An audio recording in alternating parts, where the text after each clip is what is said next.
ভাইরা আমার, আমি একটা কথা বারবার বলতাম যে আমি কোটি টাকা দিয়ে ইলেকশন করতে পারবো না, আমাকে ইলেকশন করতে হবে আপনাদের কথায়, আপনাদের গল্পে।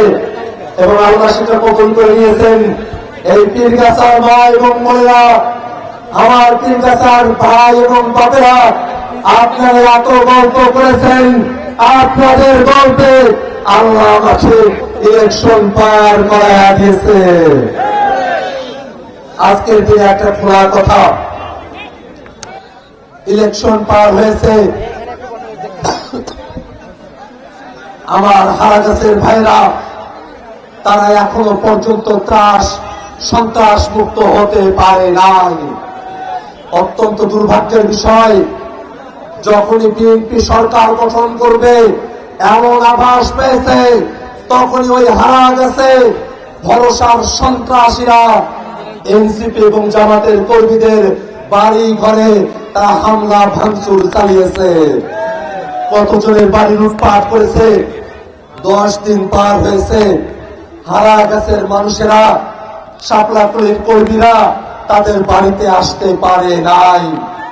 তাদের ছোট সন্তান তারা স্কুল প্রতিষ্ঠানে যেতে পারে নাই। আমার হারাগাছের মায়েরা তারা কান্না করে করে তাদের ছেলেদেরকে আমার হাতে তারা তুলে দিয়েছে। এত ত্রাসের একটা রাজত্ব ওই হারাগাছে তারা তৈরি করেছে। ওরা এই পীরগাছাতেও ত্রাসের রাজত্ব তৈরি করতে চেয়েছিল। আজকে যদি শাপলাকলি মার্কা জয়ী না হতো, পরাজয়ের কারণে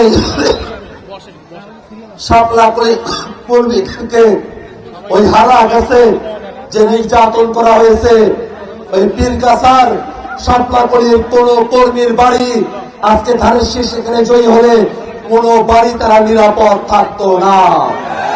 বিপরীতে দেখেন, শাপলাকলি মার্কা জয়ী হয়েছে, অথচ শাপলাকলির কোন কর্মী, জামাত ইসলামের কোন কর্মী, এনসিপির কোন কর্মী, অন্য কোন দলের কারো উপরে ফুলের টোকা দিয়েছে এমন অভিযোগও গত 10 দিনে কেউ করতে পারে নাই। এটাই আমাদের শক্তি। আমরা সম্প্রীতিতে বিশ্বাস করি, আমরা সকলকে নিয়ে আমরা বাঁচতে চাই।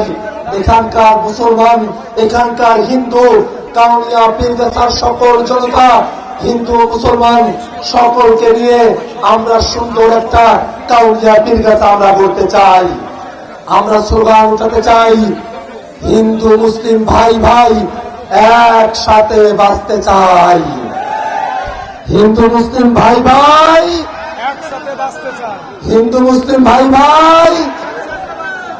ভাইরা আমার, আমি অনেক বড় ওয়াদা দিয়েছি আপনাদের কাছে।